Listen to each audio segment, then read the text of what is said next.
tentang urgensi studi sirah nabawiyah. Urgensi studi sirah nabawiyah yang insya Allah akan disajikan nanti selama 7 kali pertemuan, itu lebih kita ambil pelajaran dalam konteks dakwah. Sekarang juga mulai dikembangkan studi sirah nabawiyah lit tarbiyah. Upaya untuk menggali sirah nabawiyah yang secara lebih spesifik diambil untuk pengembangan ilmu pendidikan. Pada waktunya mudah-mudahan juga ada studi tersendiri, studi sirah nabawiyah atau dirasat siratin nabawiyah lisiyasah misalkan. Jadi studi sirah nabawiyah untuk politik secara lebih khusus. Tidak hanya diambil satu kasus, 2 kasus, tapi memang dia menjadi studi tersendiri. Itulah harapan. Dalam konteks pembahasan kita, yaitu urgensi studi sirah nabawiyah untuk dakwah, sekurang-kurangnya kami mencatat ada 4 poin penting. Yang pertama adalah mengkaji sirah nabawiyah, memperkaya kita tentang ma'rifatu syakhsiyatir rasuli sallallahu alaihi wasallam. Terus kalau di maximize PowerPoint-nya Ustaz slide-nya. Di maksimalkan ya. Baik, oke. Ya, baik. Oke. Baik. Ya. Baik. Yang pertama adalah ma'rifatu syakhsiyatir rasuli sallallahu alaihi wasallam. Dan ini tentu paling basic. Bagaimana upaya untuk lebih mendalami, lebih memperkaya tentang pengetahuan kita tentang kepribadian Rasulullah Sallallahu Alaihi Wasallam. Dalam konteks kami di Indonesia, dulu di pesantren-pesantren, di surau-surau, itu tidak terlalu banyak maraji, reference untuk ini. Misalkan dulu dikenal kitab Khulasah Nurul Yakin, tipis. Tapi cukuplah itu untuk memulai memperkenalkan kepada anak-anak kita, generasi muda secara umum tentang siapa sosok Nabi Muhammad Sallallahu Alaihi Wasallam. Tapi alhamdulillah sekarang ini masya Allah banyak sekali kitab-kitab berbahasa Arab yang diterjemahkan ke dalam bahasa Indonesia.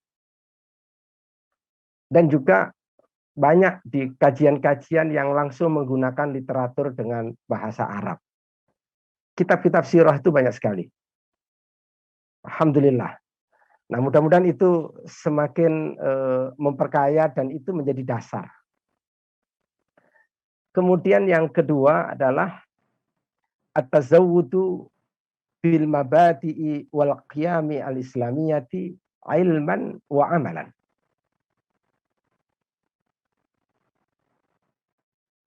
Studi sirah nabawiyah ini menjadi sesuatu yang penting karena kita akan mengetahui tentang dasar-dasar dan nilai-nilai Islam.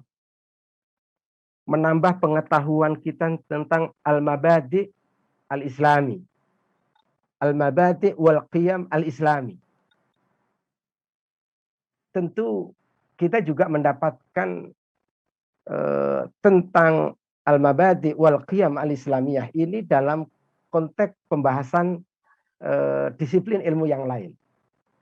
Tetapi dalam konteks pembahasan sirah, sekurang-kurangnya saya mencatat yang menarik adalah dia disajikan ilman wa amalan. Baik secara teoritis maupun secara praktis. Kemudian yang ketiga, insya Allah nanti masing-masingnya kita akan coba untuk dalami, kita coba angkat contoh. Yang ketiga adalah ma'rifatu asbabi nuzulil ayatil qur'aniyati wa tafsiris sahihi lil ayat. Untuk memahami tentang asbabun nuzul, sebagian ayat-ayat Al-Quran, dan tafsirnya secara benar. Kalau kajian tentang asbabun nuzul sudah banyak, sudah lama dilakukan dan banyak maroji untuk itu. Tetapi dalam konteks kajian sirah adalah bahwa ketika kita memahami satu ayat, maka kemudian sejumlah pertanyaan dimunculkan untuk melihat bagaimana situasi dan kondisi 14 abad yang lalu ketika sebelum ayat itu diturunkan dan ketika ayat itu turun dan setelah ayat itu diturunkan misalkan. Nanti kita coba ambil kasus terkait dengan turunnya surat Al-Lahab misalkan. Yang keempat adalah fahmu manhajir Rasul sallallahu alaihi wasallam fi da'wati ilallah. Yang keempat ini yang secara khusus kita harapkan lebih diperkaya dalam konteks pembahasan kita, yaitu untuk memahami manhaj dakwah Rasulullah sallallahu alaihi wasallam. Gimana manhaj dakwah Rasulullah sallallahu alaihi wasallam? Kitab-kitab dakwah itu banyak sekali. Buku-buku dakwah itu banyak sekali. Tapi dalam konteks pembahasan sirah adalah kita akan coba untuk melihat prinsip-prinsip dakwah itu dengan data-data sejarah yang terjadi di 14 abad yang lalu yang dialami Rasul dan para sahabat. Itulah kira-kira 4 hal yang bisa coba untuk saya mencatatnya dari sekian banyak tentang betapa pentingnya kita melakukan studi tersendiri tentang sirah nabawiyah dalam konteks kita sekarang ini adalah untuk mengembangkan ilmu dakwah.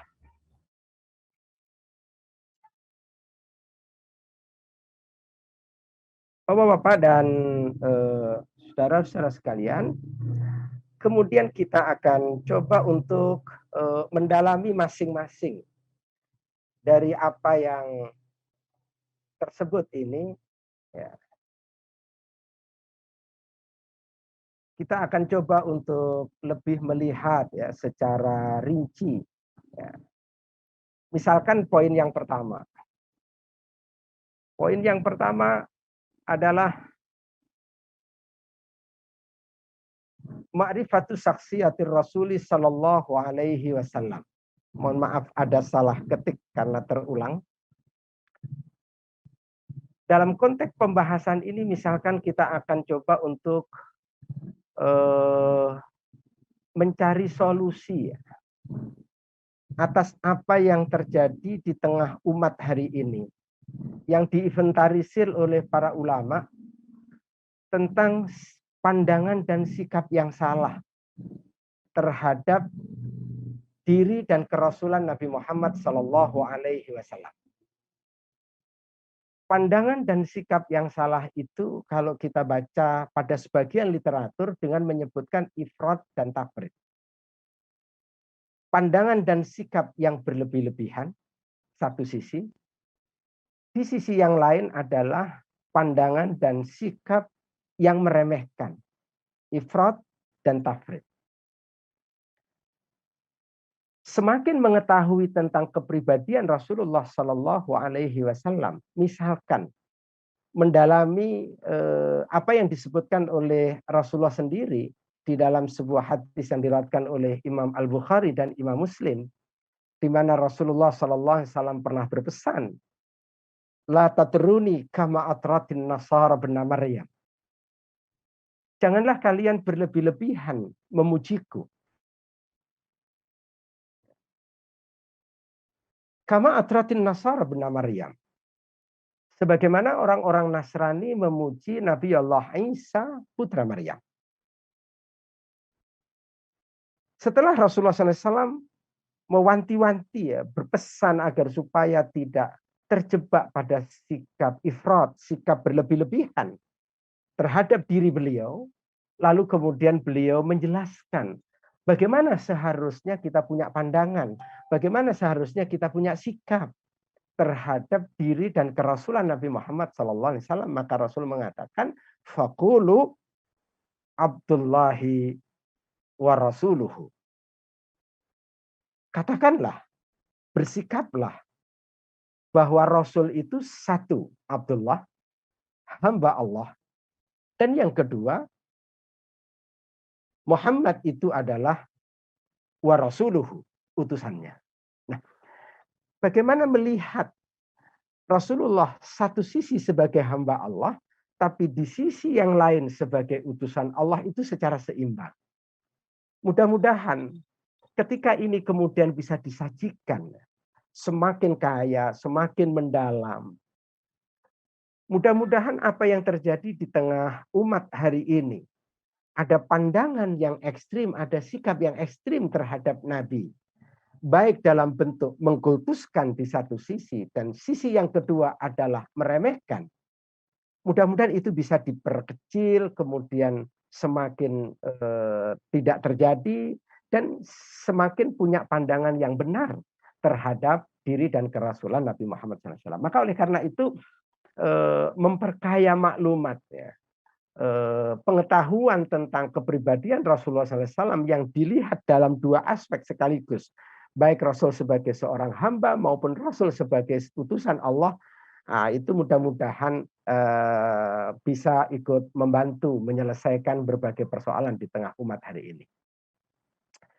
Kemudian yang kedua kisah sebutkan misalkan ya, kajian sirah nabawiyah ini adalah memperkaya tentang dasar-dasar dan nilai-nilai Islam.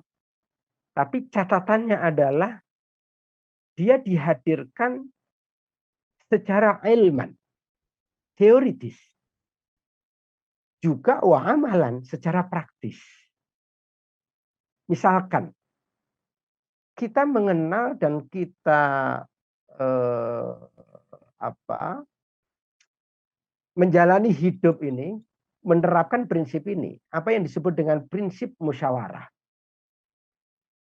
Prinsip musyawarah seringkali mengembalikan dengan merujuk satu firman Allah pada ayat 159 dari surat Ali Imran. Wasyawirhum fil amri fa idza azamta fatawakkal 'ala Allah. Innallaha yuhibbul mutawakkilin. Dalam kajian tentang tafsir, mungkin akan dikaji kata per kata, lafaz per lafaz, ditinjau dari sisi bahasa, dan seterusnya, asbabun nuzulnya, dan seterusnya. Tapi dalam konteks sirah, misalkan ya, di sini wasyawirhum, bermusyawarah dengan mereka dalam jumlah banyak. Tapi pada saat harus mengambil keputusan, fa'idha azamta, yang dihitab adalah pimpinan musyawarah. Yang dihitab adalah Rasulullah SAW dalam konteks ini. Fa'idha azamta. Dan apabila kamu telah membulatkan tekad. Kamu maksudnya adalah Rasulullah. Fatawakkal 'ala Allah.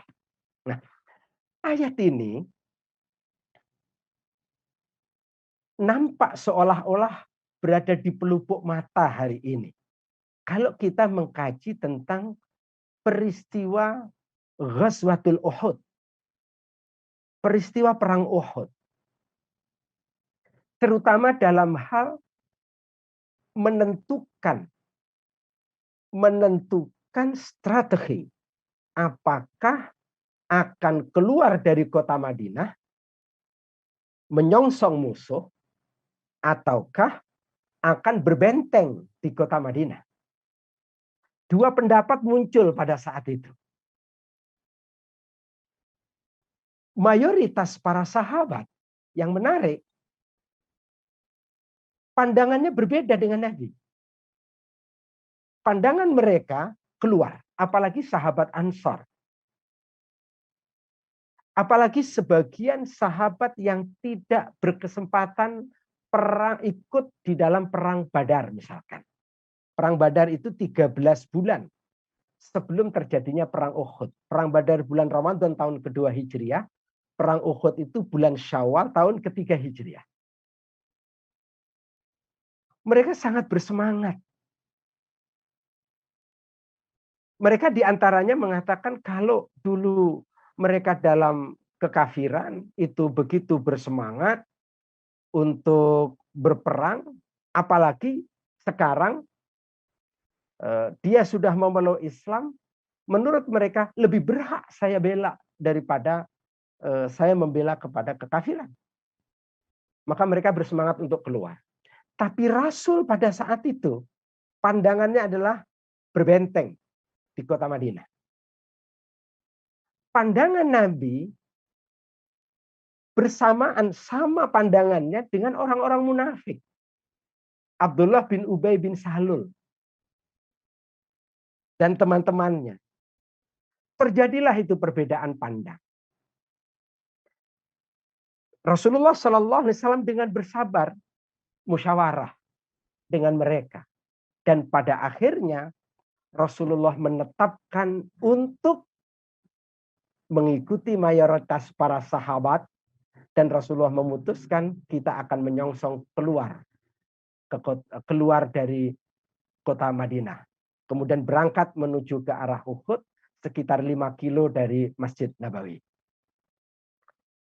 Nah, ketika kemudian Rasulullah SAW sudah ambil putusan seperti itu, dan Rasulullah masuk ke dalam rumah itu habis sholat duhur, lepas sholat duhur, diskusinya agak panjang, kemudian saya menjelang asar Rasulullah masuk ke dalam rumah, para sahabat senior merasa tidak enak. Kenapa harus berbeda dengan Nabi? Kenapa harus mendesakkan dengan Nabi? Mereka punya keinginan kuat. Kenapa harus mendesakkan kepada Rasulullah SAW? Mereka mendatangi Rasul izin untuk masuk ke rumah baginda Nabi. Ternyata apa yang didapati? Rasulullah sudah siap-siap dengan baju perangnya. Dan kemudian nanti Rasulullah keluar dengan memimpin sholat asar dengan baju perangnya. Rasulullah kemudian mengatakan pada saat itu, sesuatu kalau sudah diambil putusan, maka pantang untuk mundur. Sesuatu kalau sudah dihasilkan oleh musyawarah, tidak ada kata tidak. Itulah putusan Nabi. Walaupun tadinya Rasulullah SAW berbeda. Nah, saya kira ini kalau dieksplor, hal-hal seperti ini menjadi menarik karena apa? Karena mohon maaf, ada budaya kita, budaya di organisasi, budaya di rapat-rapat dalam skup kecil. Kadang-kadang ketika dibuka forum musyawarah, tidak cukup punya argumentasi, tidak cukup dengan lantang menyuarakan pandangan, tidak cukup mengeluarkan seluruh potensi untuk kira-kira akan berpendapat yang terbaik yang seperti apa. Bahkan cenderung kemudian diam. Tapi begitu diambil keputusan baru berbicara di luar. Ini sebuah akhlak yang tidak islami. Ini sebuah nilai yang tidak diajarkan oleh agama. Silakanlah berdebat. Silakanlah adu argumentasi. Buka banyak maraji. Silakanlah berbicara di situ. Tapi ketika sudah diambil putusan oleh pimpinan rapat, maka tidak lagi ada kata ini atau tidak lagi kata itu. Ini dalam konteks dakwah saya kira menjadi penting karena budaya di tengah umat ini belum menjadi sebuah budaya yang terjadi di tengah umat ini. Baik, kemudian yang ketiga tadi. Ma'rifatu asbabin nuzulil ayatil qur'aniyyati wa tafsiri as-sahih lil ayat. Untuk mengetahui tentang asbabun nuzul ayat-ayat Al-Quran dan tafsirnya secara benar. Misalkan dalam konteks surah Al-Lahab. Dalam kajian tafsir surat Al-Lahab disampaikanlah tentang kandungan dari surat Al-Lahab. Dalam kaitan sirah, mungkin kita bisa ajukan pertanyaan. Kapan ayat ini turun? Oh, ternyata ayat ini turun kalau kita buka dalam sejarah. Ayat ini turun di awal tahun keempat usia kenabian. Oh, berarti Islam pada saat itu masih sangat awal. Apa yang menjadi asbabun nuzulnya? Yang menjadi asbabun nuzulnya adalah reaksi dari Abu Lahab yang tak lain adalah paman Nabi terhadap dakwah secara terang-terangan yang disampaikan oleh Nabi di Al-Batha. Al-Batha ada yang menyebutkan di Sofa. Ada yang menyebutkan baina Sofa wal Marwah. Di dekat Ka'bah. Ketika Rasulullah SAW menyeru, Ya Sabaha.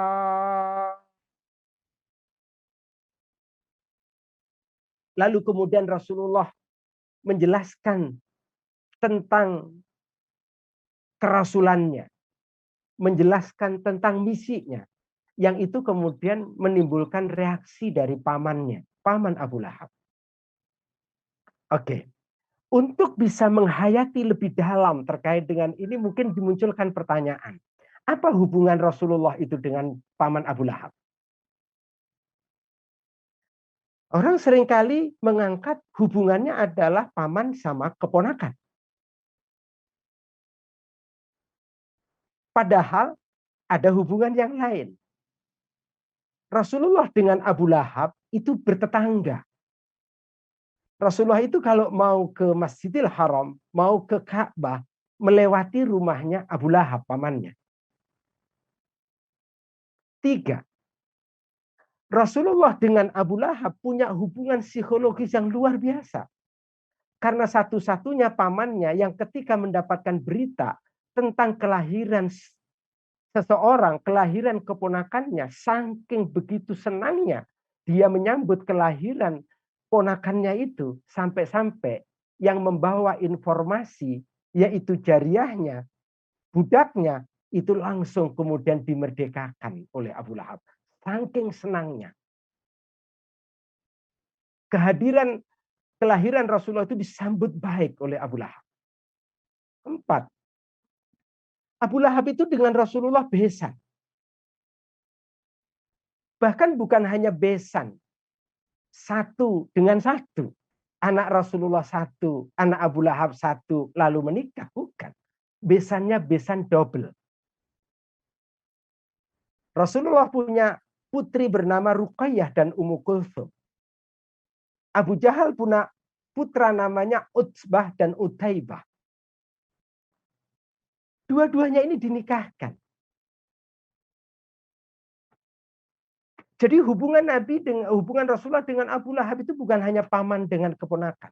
Nah, ketika mengetahui ini semuanya, hubungan antara Rasulullah dengan Abu Lahab sedemikian rupa untuk menggambarkan betapa beratnya sesuatu yang harus ditanggung oleh seorang Rasulullah SAW dalam mengemban tugas dakwahnya, dan itu awal tahun keempat.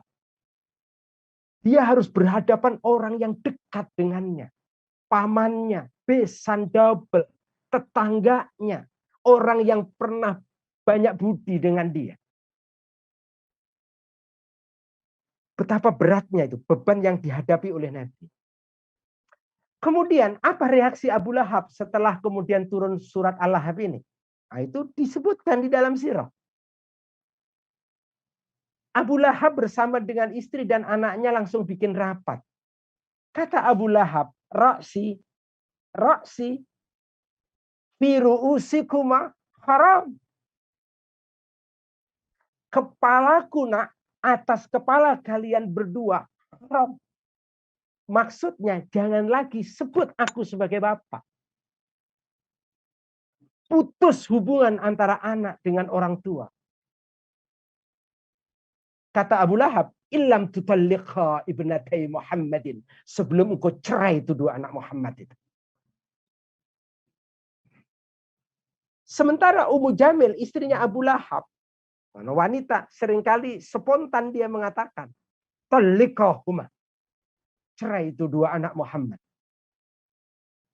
Fa innahuma saba'at. Karena keduanya itu berbeda ideologis dengan kita. Nah, Bapak dan Ibu, ini misalkan kita sebutkan sehingga peristiwa masa lalu itu seolah-olah ada di pelupuk mata. Ketika hari ini di dalam dunia dakwah, orang berhadapan dengan tantangan, orang berhadapan dengan rintangan, baik dari keluarga, kawan, sahabat. Lalu kemudian orang itu kecil hati, orang itu patah semangat. Kemudian kita mendapatkan contoh yang ideal di masa lalu. Seperti itu. Ini menjadi ibrah, itu menjadi semangat tersendiri, menjadi kekuatan tersendiri. Dengan dijelaskan sedemikian rupa latar data-data sirah yang meliputinya. Dan yang juga sangat menarik adalah bagaimana nanti kesudahan akhir hidup dari Abu Lahab, akhir hidup dari bibinya Ummu Jamil, akhir hidup dari Utbah dan Udaibah, mantan atau bekas menantu Rasulullah SAW itu. Mengenaskan. Mengenaskan sekali. Kehidupan mereka sangat mengenaskan. Baik, saya tidak membahas itu, tapi saya hanya ingin menjelaskan di sini bahwa kajian sirah nabawiyah sebagai sebuah studi tersendiri, saya kira menjadi sesuatu yang sangat penting begitu. Kemudian kita misalkan dengan kajian sirah ini diharapkan mengetahui tentang manhaj dakwah Rasulullah Shallallahu Alaihi Wasallam, manhaj dakwahnya. Ini saya coba tampilkan di hadapan Bapak dan Ibu. Mohon koreksian jika nanti didapati ada yang salah. Insya Allah nanti di sesi berikutnya akan kita dalami ini. Kita akan dalami. Saya hanya ingin menyebutkan ya. Saya biasanya kalau diminta untuk presentasi sirah nabawiyah 23 tahun tapi dalam 1 jam tamat. 1 jam selesai. Nah, biasanya kami tampilkan bagian ini. Saya coba tampilkan bagian ini menjelaskan secara global, secara umum tentang perjalanan Rasulullah 23 tahun lamanya, 1 jam tamat. Inilah kira-kira. Kalau kita lihat ya, kalau kita lihat dan ini disarikan dari kitab-kitab sirah, maka kita akan berkesimpulan banyak hal. Dalam konteks manhaj dakwah. Pertama, Rasulullah itu mengenal apa yang disebut dengan marhaliyah. Marhaliyah itu dakwah. Dakwah itu harus dilakukan secara bertahap. Ada skala prioritas pada masa tertentu. Pada masa-masa, pada masing-masing masa, masing-masing kurun, masing-masing fase, itu ada skala prioritasnya, ada titik tekannya. Misalkan Rasulullah SAW sebagaimana misalkan disebut sama Sayyid Qutb rahimahullah. Misalkan beliau menyebutkan bahwa tidak mungkin akan ada Madinah. Ada Madinah itu karena bangunan yang kuat di Makkah. Maka ketika seseorang akan berbicara tentang Madinah, maka dia tidak boleh melupakan tentang bangunan yang ada di Makkah. Karena itu sesuatu yang tidak terpisah. Misalkan ketika membangun awal-awal di Makkah, di antara agenda terpenting yang dilakukan oleh Nabi adalah 3. 3 yang dilakukan oleh Nabi. Yang pertama adalah irsa'ul aqidah al-islamiyah. Jadi, menebarkan nilai-nilai akidah. Kalimat tauhid la ilaha illallah dijelaskan. Rasulullah memperkenalkan siapa dirinya.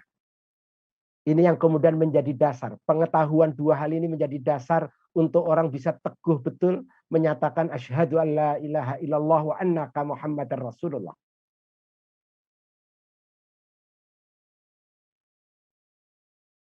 Kemudian yang kedua, selain itu, Rasulullah SAW dan ayat-ayat yang turun banyak yang berbicara tentang fahmus sunnanir rabbaniyah. Menjelaskan tentang as-sunnah ar-rabbaniyah. Di antaranya misalkan sunnatullah fi tariqil haq muwajahatul ibtila. Sudah menjadi ketetapan Allah bahwa setiap orang yang berjalan di atas kebenaran itu pasti dia akan berhadapan dengan ujian. Nah, menjelaskan ini penting agar supaya seseorang yang telah berhijrah keyakinannya, berhijrah cara pandang hidupnya, berhijrah gaya hidupnya, lalu kemudian dia berhadapan dengan tantangan, dia berhadapan dengan rintangan, dia kemudian tidak terkagetkan ketika memahami tentang sunnatullah fi tariqil haq atau fi da'wati ilallah muwajahatul ibtila. Sudah menjadi ketetapan Allah bahwa di jalan dakwah, di jalan kebenaran itu pasti berhadapan dengan ujian. Kemudian juga Rasulullah yang dilakukan di awal-awal dakwahnya, tiga agenda pentingnya itu adalah ikhtiaru nawaiyatil afrad. Rasulullah itu betul-betul memilih teman. Ya, membidik betul siapa ini yang kira-kira yang punya potensi untuk diajak dalam barisan Islam. Kenapa Rasulullah pertama kali kemudian menemui Abu Bakar? Itu adalah bagian dari ini. Rasulullah itu berteman dengan Abu Bakar dari kecil. Betul-betul kemudian Rasulullah itu bidik. Dan Rasulullah secara khusus juga sebenarnya punya perhatian terhadap Umar ibn al-Khattab dan terhadap Abu Jahal. Tapi kemudian taufik itu ada di tangan Allah Subhanahu wa taala. Hidayatut taufik biadillah. Ketetapan orang untuk kemudian mendapatkan hidayah itu bukan di tangan Nabi, tapi di tangan Rasulullah SAW. Nah, inilah yang kira-kira misalkan ya, kita memahami tentang marhaliyah ini. Termasuk kadang-kadang kita seringkali ada tuduhan dari sebelah sana bahwa Islam itu disebarkan dengan pedang. Kita coba jawab dengan data. Itu di Madinah. 6 tahun di Madinah yang pertama. Di Madinah itu 10 tahun. 6 tahun. Itu yang terjadi ad-da'wah al-qital ad-difa'i. Perang dalam artian defensif. Kapan perang dalam artian al-qital al-hujumi? Perang dalam artian ofensif. Itu 4 tahun terakhir. Kemudian misalkan orang sering menuduh, mana mungkin syariat ini akan bisa ditegakkan di sebuah masyarakat yang heterogen. Masyarakat ini kan enggak homogen, masyarakat ini kan heterogen, beragam. Bagaimana mungkin syariat Islam itu ditegakkan di masyarakat yang sangat beragam ini? Kita akan jawab. Justru Madinah itu kalau kita kaji adalah masyarakatnya masyarakat yang heterogen. Dan Islam tegak di Madinah dalam kepemimpinan Rasulullah Sallallahu Alaihi Wasallam. Misalkan seperti itu. Nah, maka oleh karena itu saya kira memahami tentang perjalanan hidup Rasulullah Sallallahu Alaihi Wasallam yang kita coba untuk mengambil pelajaran dalam perjalanan dakwah kita ke depan itu menjadi sesuatu yang sangat penting. Baik, Bapak-bapak dan ibu-ibu yang berbahagia, insya Allah ini bagian ini nanti akan kita coba dalami di sesi berikutnya insya Allah.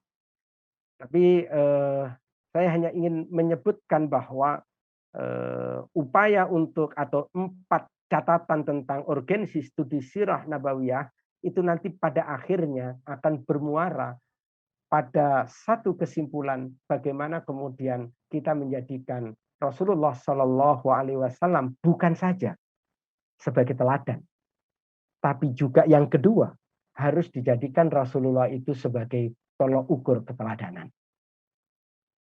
Rasulullah itu bukan hanya layak untuk diteladani, tapi Rasulullah harus juga dijadikan sebagai tolak ukur keteladanan. Pada poin yang kedua, saya kira perlu disosialisasikan secara masif. Dan ini mudah-mudahan bisa membantu betapa sulitnya kita mempertemukan kelompok-kelompok dakwah dari satu kelompok dengan kelompok lain, dari satu ormas dengan ormas lain, dari satu yayasan dengan yayasan yang lain. Karena mereka berkomitmen untuk menjadikan Rasulullah itu sebagai teladan. Tapi mohon maaf, kadang-kadang terjebak menjadikan organisasinya sebagai tolak ukur keteladanan. Padahal tolak ukur keteladanan itu hanya pada diri Rasulullah SAW. Kenapa orang hanya berbeda pengajian, berbeda guru, berbeda ustadz, lalu kemudian dia berbentur satu dengan yang lainnya? Dia menteladani ustadznya, dia juga punya komitmen menteladani Rasulullah. Itu sudah baik. Tetapi ketika kemudian dia menjadikan ustadznya, menjadikan syekhnya, menjadikan pimpinan organisasinya sebagai ukuran keteladanan, tolok ukur keteladanan, pihak lain boleh benar, boleh salah, tapi diukur dengan dia. Pihak yang lain boleh benar, boleh salah, ukurannya adalah organisasinya, kelompoknya. Ini kemudian akan menjadi persoalan.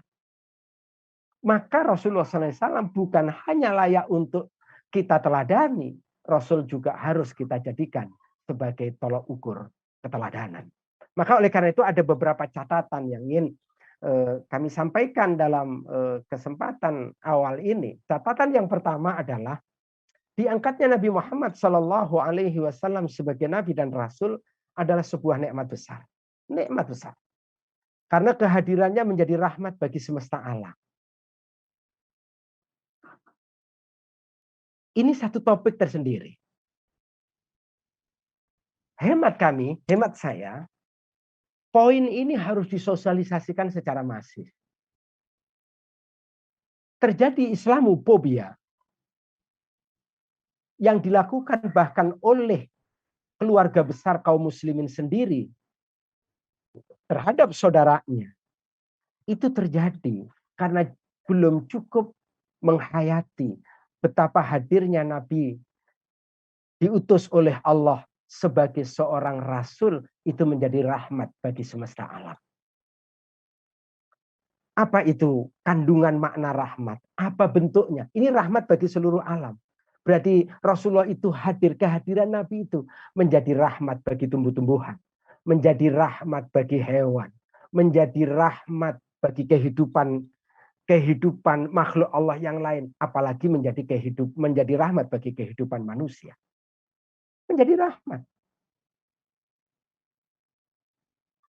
Dan ini perlu dijelaskan misalkan kisah terkait dengan perang Badar. Apa pidato Nabi saat Rasulullah mau berangkat menuju ke Badar? Ketika perang itu mau terjadi, apa instruksi Nabi? Petunjuk dari Nabi apa? Misalkan, tidak boleh membunuh anak-anak, tidak boleh membunuh wanita, tua renta, tidak boleh menumbangkan tumbuh-tumbuhan. Misalkan juga ketika Rasulullah Shallallahu Alaihi Wasallam bersikap misalkan terhadap sejumlah para sahabat yang beragam. Berapa kali kasus Abu Bakar sama Umar, dua sahabat senior terbaik setelah Rasulullah SAW. Itu berbeda pandangan. Dalam penentuan Khalid ibnul Walid saja, Abu Bakar dengan Umar itu berbeda pandangan. Dan perbedaan pandangan itu semuanya berawal dari cintanya terhadap Islam, keinginannya untuk membela Islam, tapi karakter dua orang ini berbeda. Dan Rasulullah SAW kemudian mampu memanage keduanya itu dengan baik. Kehadiran Nabi budaya literasi misalkan. Itu Masya Allah. Dalam konteks tawanan perang juga. Dalam konteks tawanan perang. Itu dalam sejarah baru kali itu. Tawanan perang. Salah satu di antara solusi untuk mereka yang ditawan dalam perang Badar adalah mengajarkan baca tulis. Padahal Rasulullah SAW sendiri adalah tidak pandai baca, tidak pandai tulis. Tapi budaya literasi itu dibangun sedemikian rupa. Bahkan dalam konteks hukum kisos, ketika di Indonesia dulu ada gerakan tahun 70-an, ada gerakan yang disebut dengan gerakan hati, hapuskan hukuman mati. Gerakan hati, hapuskan hukuman mati. Masya Allah, Allah yarham Bapak Muhammad Natsir. Ketika banyak umat Islam juga turun jalan, menyuarakan hapuskan hukuman mati sebagai reaksi. Ya. Tapi kemudian yang dipersoalkan itu kepada hukumannya itu, kepada hukuman matinya itu. Pak Nasir menulis satu artikel yang tersebar di media pada saat itu dengan mengawalinya dengan mengutip satu ayat. Inna fi qisasihim hayatun ya ulil albab.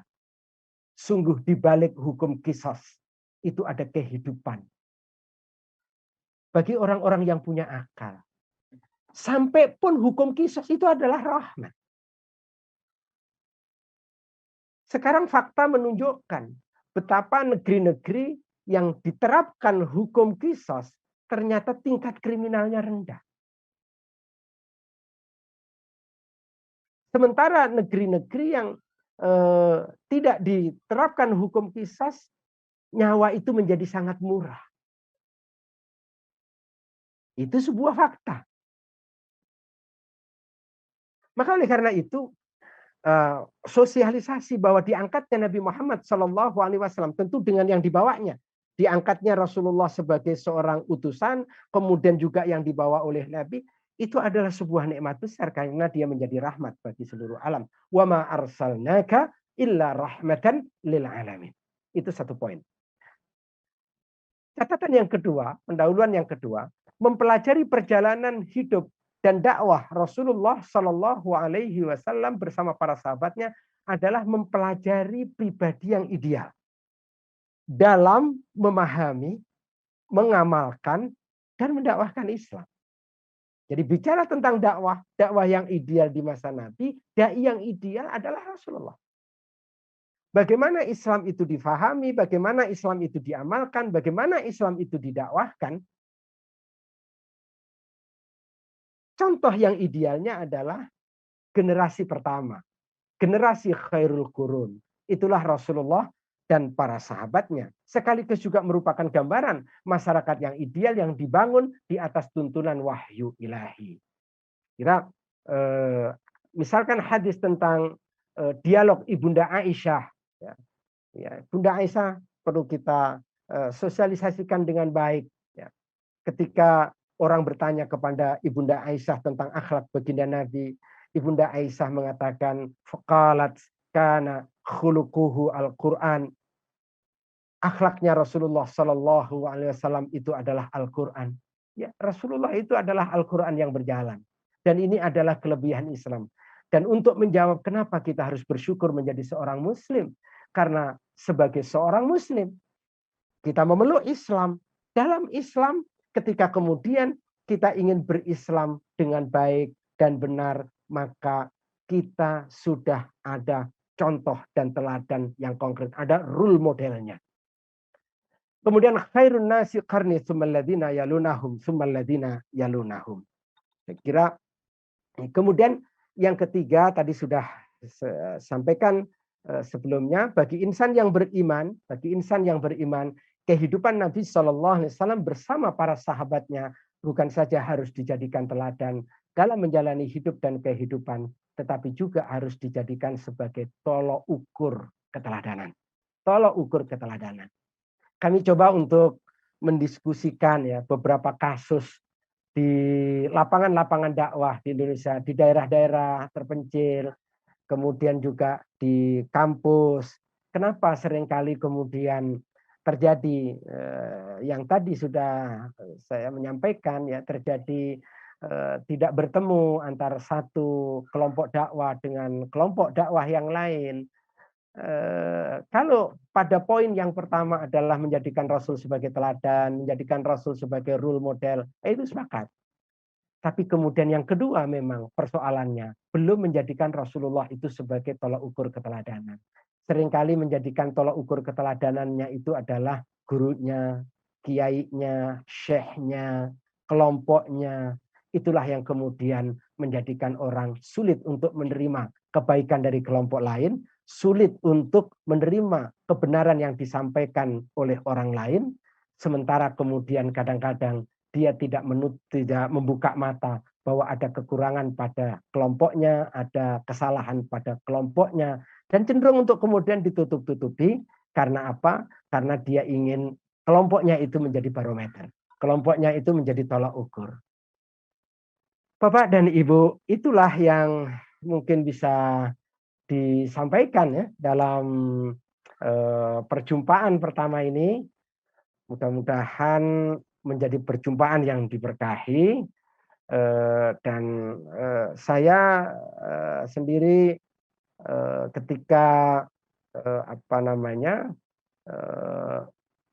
mengkaji sesuatu misalkan ya, cenderung dalam konteks buku sirah itu misalkan di topik yang sama ya, di topik yang sama itu misalkan ada 5 buku atau 10 kitab sirah dibuka di topik yang sama, sehingga kemudian kita bisa mendapatkan maklumat dari sini yang tidak disebutkan di sana, mendapatkan maklumat yang ada di sana tidak disebutkan di sini, sehingga kemudian insya Allah kita akan lebih kaya. Namun toh demikian, saya kira banyak catatan dari Bapak dan Ibu dari apa yang saya sampaikan. Jika mendapati ada yang salah ya, jika mendapati ada yang salah, saya kira saya berharap untuk bisa diluruskan. Terakhir, saya ingin menutup dengan merenungkan pada ayat 100 dari surat At-Taubah. Ayat 100 dari surat At-Taubah.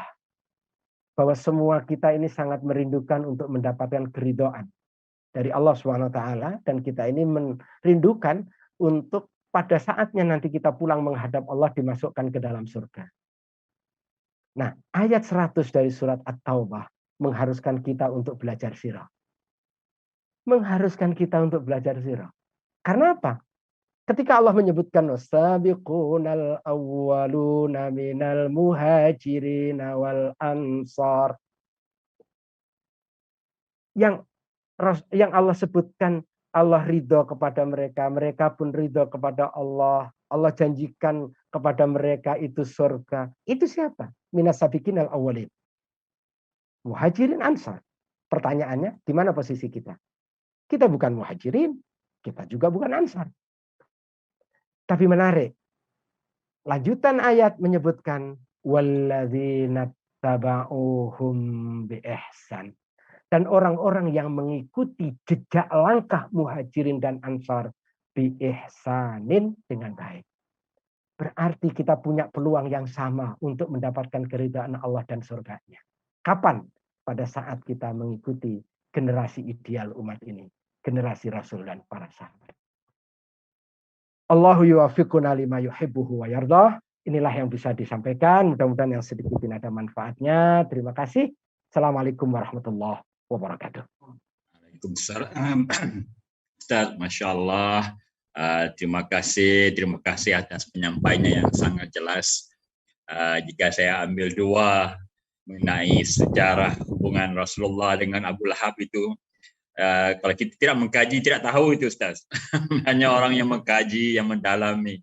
Begitu hebat tekanan jiwa Rasulullah itu. Dan berdepan dengan pamannya yang begitu rapat, dan begitu. Yalah, kalau double besan itu. Gak ada Ustaz. Kita pun tidak perasan itu. Dan keduanya seperti yang Ustaz selalu sebut-sebut, perbedaan kita dengan organisasi-organisasi yang lain. Kita lebih mengutamakan kata-kata ustaz kita, ketua kita, atau organisasi kita, tanpa melihat konteks yang lebih luas. Itulah apa yang terjadi pada hari ini. Terima kasih banyak Ustaz. Sudah Baik. banyak itu soalan-soalan dari teman-teman kita. Saya akan forward kepada Ustaz nanti insyaAllah minggu depan. Saya lihat mana yang relevan, dirumuskan mungkin dalam masa 5 minit sebelum kuliah bermula. Sentuh sedikit sebanyak tentang komen-komen sahabat-sahabat kita ini insyaAllah. Insyaallah. Dalam 2 minit kuliah akan datang, sedikit introduksi, sedikit pendahuluan mengenai kuliah yang akan datang. Baik. Insya Allah untuk pertemuan yang akan datang, kita akan menyamakan persepsi kita tentang siapa baginda Rasulullah Shallallahu Alaihi Wasallam.